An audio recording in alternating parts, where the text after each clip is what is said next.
তো ফ্রেন্ড, আজকে ছিল জন্মাষ্টমী। তো ব্যাংকে গিয়ে দেখি ব্যাংক বন্ধ, আমার জানা ছিল না। দেখো ওয়েদারটা আজকে কেমন। সকালবেলা ঘুম থেকে ওঠার পর থেকেই দেখছি যে সমানে বৃষ্টি হয়ে যাচ্ছে। তো ওইভাবে বৃষ্টি হলে যাবো কি করে ব্যাংকে? নাহলে আজকে গিয়ে কথাবার্তা সব ফাইনাল করা হয়ে যেত লোনের ব্যাপারটা, যে কি হতে পারে। কারণ ওই ব্যাংক থেকে আমার প্রি হারভেস্টারটা লোন আছে, অলমোস্ট ওটা তোমার মিটেই গেছে। হয়তো আর 5 to 7% ডিউ আছে অনলি, বাকি তো সব ঝামেলা মিটিয়ে গেছে। কি আর করা যাবে, দেখা যাক। যদি আজকে ওয়েদার না ঠিক হয় তাহলে কালকে যেতে হবে, আর যদি আজকে ওয়েদার ঠিক হয়ে যায় আজকে তো ব্যাংকে যাবোই, কথাগুলো সব বলে আসবো। আর তোমার শোরুমেও যাব সেই পেপারটা আনতে। আজকে যদি পেপারটা নিয়ে চলে আসতে পারি, কালকে গিয়ে তোমার জমা করেও দিয়ে আসবো বর্ধমানে। তো আজকে এটাও তোমায় দেখাবো, কালকে ওটা দেখিয়ে দেবো। ফ্রেন্ড দেখো, এখন বৃষ্টিটা একটু কমেছে। তো এবার আমি যাব ব্যাংকে ওই বিষয়ে কথা বলতে। তো চলো, বৃষ্টিটা যেহেতু ছেড়েছে এখন ব্ল্যাক প্যান্থারকে নিয়ে যাব। তো চলো গাড়িটা নামিয়ে তোমাদেরকে দেখাচ্ছি। বাইরে নিয়ে চলে এসেছি প্যান্থারকে। তো আবার হালকা হালকা বৃষ্টি পড়ছে, এই বৃষ্টিতে খুব একটা অসুবিধা হবে না। তো চলো যাওয়া যাক, গিয়ে কাজটা মিটিয়ে আসি, ওটা খুব মেন দরকার। চুলগুলোর কি হাল দেখো না। ঠিক আছে চলো। তো ফ্রেন্ড, আজকে ছিল জন্মাষ্টমী। তো ব্যাংকে গিয়ে দেখি ব্যাংক বন্ধ, আমার জানা ছিল না। আমার আর এই ক্যালেন্ডারটা দেখা দরকার ছিল। আমি সকালবেলা উঠে না স্টক মার্কেটটা খুলেছি, দেখছি অন আছে। সেই হিসেবে আমি আর ক্যালেন্ডারটা দেখিনি, ভাবলাম তাহলে হয়তো খোলাই থাকবে। তো চলো বাড়ি যাওয়া যাক, কি আর করা যাবে। তো ফ্রেন্ড দেখো, আগের দিন যখন শোরুমে যাচ্ছিলাম তখনও বৃষ্টি হচ্ছিল, আজকেও বৃষ্টি হচ্ছে। আজকে ফর্মটা আনতে যাবো, তোমাদেরকে সকালেই বলছিলাম যে বৃষ্টির জন্য যেতে পারছি না। তো বৃষ্টিটা একটু কমেছে, তাও কার্ডটা নিয়ে যাচ্ছি। কারণ যদি তোমার পরে তোমার অসুবিধা হয়, রাস্তায় যদি বৃষ্টি হয় ঝামেলা হবে, বুঝলে তো। তো যার জন্য গাড়িটা নিয়ে যাচ্ছি। তো চলো ফর্মটা গিয়ে কালেক্ট করি। তবে আজকে আর জমা দিতে যাব না, জমা দিতে যাব কালকে। তোমাদেরকে কালকে যখন জমা দিতে যাব কোথায় জমাটা দিচ্ছি কি সব দেখাবো। আর আজকে জমা দিতে গেলেও হয়তো জমা হবে না, কারণ আজকে অফিসের ছুটি আছে।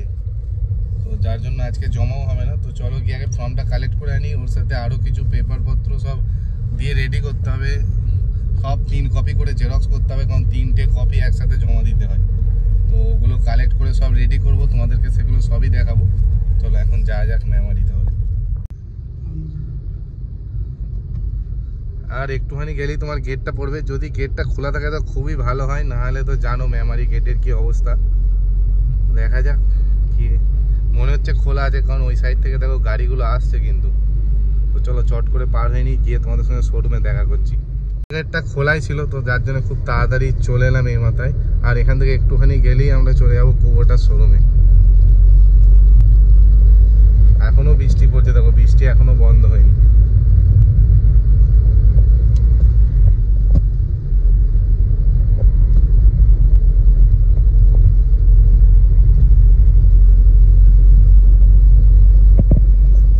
দেখো আমি শোরুমে চলে এসেছি, এবার ভিতরে যাব। ভিতরে গিয়ে কথাবার্তা বলবো যে কি হবে। দেখো শোরুমে এখানে গাড়িগুলো সব দাঁড় করানো আছে।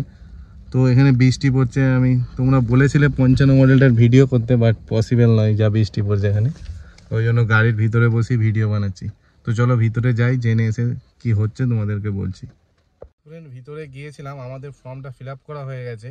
তো ওটাকে জাস্ট 1 কপি করে বললো জেরক্স করে নিয়ে আমাকে বললো, তারপর তোমাকে দিয়ে দিচ্ছি। আর একটা কথা এখানে বললো যে তোমাকে একটা প্রজেক্ট রিপোর্ট বানাতে হবে, যে তুমি যে এই জিনিসগুলো সিআইসির মাধ্যমে নিচ্ছ ওগুলোতে তোমার কি প্রফিট কি হচ্ছে, ওটাকে তোমার পার্সোনাল যে সিএ আছে, যে তোমার আইটি ফাইল দেখাশোনা করে, তাকে বললেও হবে। যদি কেউ না থাকে তুমি নিয়ারেস্ট যে সিএ আছে তার সঙ্গে কন্ট্যাক্ট করে তাকে যদি বলো, সে বানিয়ে দেবে। মোটামুটি 2,5-3 হাজার টাকা মতো খরচা আছে, আমাকে এখানে বলছিল। তো আমার যে ফাইল করে দেয় আমি তার সঙ্গে কথা বলে দেখি কত কি পড়ছে। তো সেটা আমি ভিডিওর নিচে লিখে দেবো কত টাকা আমার নিয়েছে। তো ওটা ম্যান্ডেটরি। তো ওটা হয়ে গেলে ওটার সঙ্গে এই যে ফাইনাল কপিটা যেটা এখান থেকে দিচ্ছে ওইটা নিয়ে বর্ধমানে বিরাটা ব্রিজ পার হয়ে কৃষি দপ্তর অফিস আছে বললো, ওখানে গিয়ে জমা করতে হবে। তো চলো গিয়ে ফাইলটা নিয়ে আসি, জেরক্সটা হয়ে যাবে আশা করছি 5 মিনিট তো হতেই চললো। তো ফ্রেন্ড দেখো, এইখানে যে 4টে কপি আমায় দিয়েছে, এই 4টে কপি ওদের এখানে জেরক্স করার কথা ছিল, বাট ওদের মেশিনটা কোনো কারণে প্রবলেম হয়ে গেছে, করতে পারিনি। তো এটা নিয়ে আমি এখন জেরক্স করতে যাবো। এই 4টে জেরক্স করে এনে ওদেরকে দেবো, তারপর ফাইনাল কপিটা আমাকে দেবে সাজিয়ে একসাথে, তারপর আর এখানে আসতে হবে না, এই 4টে কপিকে জাস্ট 1 কপি করে জেরক্স করে নিতে হবে। তো চলো যাই, বললো যে পিএন দে যে পাম্পটা আছে ওখানে জেরক্স মেশিন আছে, ওখানে গেলে হয়ে যাবে। তো এটা হচ্ছে যে ফাইনাল কপিটা যেটা ফর্ম ফিল আপ করে বেরিয়েছে সেটা। তো চলো যাওয়া যাক, জেরক্স করে আনি। যেখানে আমায় জেরক্স করতে বলেছিল ওখানে তো হয়নি, তো আমি এখন এসেছিলাম নিউ বাস স্ট্যান্ডে। তো ওই সাইডে যে রোডটা পড়ছে না, এটা তোমার ভিতরে রেল গেটটার দিকে যাচ্ছে, তো ওই রাস্তাতে গিয়ে তারপর জেরক্সগুলো হলো। বাস স্ট্যান্ডে আমার বাইক কার্ডটা রাখা আছে, ওখান থেকে এটা নিয়ে আবার শোরুমে যাব, শোরুমে গিয়ে এটা তোমার দেবো, তারপর কাজ হবে। তখন দেখো নিউ বাস স্ট্যান্ডে মেলা বসেছে, দেখো এখনও কমপ্লিট হয়নি, তবে একদিন ভিজিট করতে আসবো। চলো আমাদের লাকিকে দেখো এই সাইডে পার্ক করা আছে, আব্বা গাড়িতেই বসে আছে। তো যাবো একদম সোজা যাবো শোরুমে, প্রায় 4টে বাজতে চললো। তো চলো, এখানের কাজ হয়ে গেছে, তো বাকি অনেক কিছুই আমাকে বললো যেগুলো আমাকে করতে হবে, সেগুলো আমি তোমাদেরকে বাড়ি গিয়ে আলাদা করে ভালো করে বুঝিয়ে বলবো, কারণ এখন এখানে বলা পসিবল নয়। মোটামুটি ভিডিওটা হয়তো একটু বড় পাড়াও হয়ে যেতে পারে। তো চলো বাড়ি যাওয়া যাক, বাড়ি গিয়ে তারপর তোমাদেরকে ডিটেলসে সব কিছু বলে দিচ্ছি কী কী করতে হবে। তো ফ্রেন্ড এখন বাজছে সন্ধ্যে 7টা। তো আমি এখন তোমার একটু ফ্রি হয়েছি, তো তোমাদেরকে সমস্ত ব্যাপারটা বুঝিয়ে বলি যে তোমাকে কি করতে হবে। ফার্স্ট অফ অল তোমাদেরকে আমি আগের দিনও বলেছিলাম যে ফর্মটা আমার ফিল আপ করা হয়ে গেছে। তো ফিল আপ করার পরে আমাকে ওখান থেকে সেই কপিটা দিল যেটা তোমার ফিল আপ করে বেরিয়েছে, যেখানে সমস্ত কিছু লেখা আছে যে সিএইচসি স্কিমের মধ্যে আমি যে জিনিসগুলো অ্যাপ্লাই করেছি হলো সমস্ত কিছু ডিটেলসে ওখানে লেখা আছে। এরপর কি হলো, তোমার যে 4টে জিনিস আমি চুজ করেছি, 4টে জিনিসের আলাদা আলাদা করে তোমার কোটেশন তুলতে হয়েছে। কোটেশনগুলো তোমার ওই ফাইলে সাবমিট হবে। তো ফার্স্ট তোমার যে ফর্মটা তুমি ফিল আপ করলে ওখান থেকে 2টো পেজ বেরিয়েছে, তো ওই 2টো পেজ, তার সাথে তোমার যে 4টে জিনিস তুমি নিচ্ছ ওই 4টে কোটেশন, তার সাথে তোমার Aadhaar card, voter card, PAN card আর জমির পর্চা। তো সিএইচসির ক্ষেত্রে কি হবে, তোমার 2.5 একর মতো জমি থাকতে হবে, তার মধ্যে মনে হয় 5 শতক নাহলে 5 কাঠা মতো জমি ভিটে রেকর্ড থাকতে হবে। তো এই কটা জিনিস তুমি অ্যাড করলে, তো এদিকের ব্যাটারটা মিটলো। এরপর তোমার একটা প্রজেক্ট ফাইল বানাতে হবে। তোমার যে পার্সোনাল সিএ আছে তুমি তার সঙ্গে ডিসকাস করতে পারো এই ব্যাপার নিয়ে। তো আমি যখন জিজ্ঞেস করলাম আমায় বলা হলো যে আমি যে মেশিনপত্রগুলো নিচ্ছি এগুলো নিয়ে আমার কি লাভ হবে, কি ডিটেলস সমস্ত কিছুর একটা প্রজেক্ট ফাইল বানাতে হবে। ওই ফাইলটা আর এইদিকে যে সমস্ত কাগজগুলো আমি তোমাদেরকে বললাম একসাথে অ্যাটাচ করতে হবে। অ্যাটাচ করে তোমার টোটাল 3টে সেট বানাতে হবে। 3টে সেট বানাতে হবে, 3টে তোমার জমা নেবে। আর আমাকে আমার মনে হয় তোমার এক্সট্রা আর একটা কপি বানানো দরকার যেটা তোমার কাছে থাকবে। তো যদি কোনো দিন তোমার ধরো বেরিয়েও গেল, তো সেই ক্ষেত্রে তোমার তো ধরো আইডি নাম্বারটা চাই, তো তোমাকে আবার অনলাইনে লগ ইন করে খুঁজতে হবে, একটা বিরাট হ্যাপার ব্যাপার। তার থেকে ভাই তুমি 1 কপি তোমার যদি ইচ্ছা যায় তুমি এক্সট্রা করে রাখতে পারো, আমিও করে রাখছি। তো টোটাল আমি ওটাকে 4টে সেট বানাচ্ছি। মানে তোমার যেটা অরিজিনাল কপি দিয়েছে ওর সাথে যে তোমার প্রজেক্ট ফাইলটা আছে ওটা সব কটা একটা অ্যাটাচ করলে ওটাকে টোটাল 4টে সেট করতে হবে। 4টে সেট করে তোমার 2টো কপি জমা দিতে হবে।